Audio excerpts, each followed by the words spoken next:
সকাল সকাল চলে এলাম বন্ধুরা, তোমাদের সাথে একটু তোমাদের মানে আজকের রেসিপিগুলো একটু শেয়ার করব। তো তার আগে দুটো কথা বলি।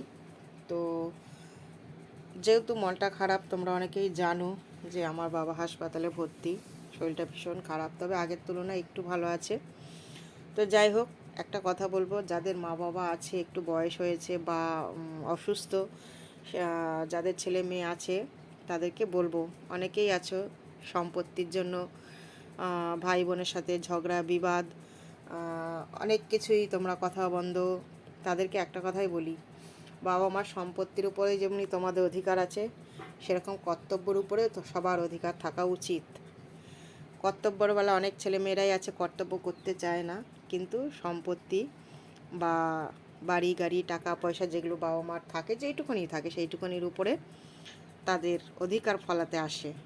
কিন্তু শুধু অধিকার ফলালেই হবে না, বাবা মা সুখ দুঃখ ভালো মন্দ সব কিছুরই ভাগ বসাতে হয়, তবে তুমি একটি ভালো সন্তান বা সুসন্তান। এইটুকুই বলার ছিল। চলো এবার দেখাই রেসিপিগুলো। তো এটা হচ্ছে, দেখো, মায়ের কাছে দিয়ে আসবো, কারণ মা যেহেতু অসুস্থ, আমাকে তো সব দিকে সামলাতে হচ্ছে না।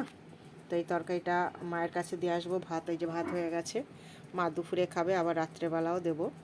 আর এগুলো হচ্ছে আমরা খাবো। এখানে করেছি কাতলা মাছ আলু দিয়ে তরকারি করেছি, দুবেলাটা ভাগ করেছি, আর করেছি চিচিঙ্গা ভাজা, আর ভাত তো আছেই, গরম গরম ভাত। তো যাই হোক, আজকে একটা সত্যি কথা বললাম, হয়তো অনেকের একটু ঝাল লাগলেও লাগতে পারে, কারণ একটু সত্যি কথাই আছে যে সত্যি কথা বললে সবার একটু ঝাল লাগে। তো যাই হোক, তো কেমন লাগলো রেসিপিগুলো একটু কমেন্ট করে জানাবে। ভালো লাগলে একটু লাইক কমেন্ট একটু শেয়ার করে ছড়িয়ে দিও। সবাই ভালো থেকো এবং প্রত্যেকটা মা বাবাও ভালো থাকুক, সেই কামনাই করি।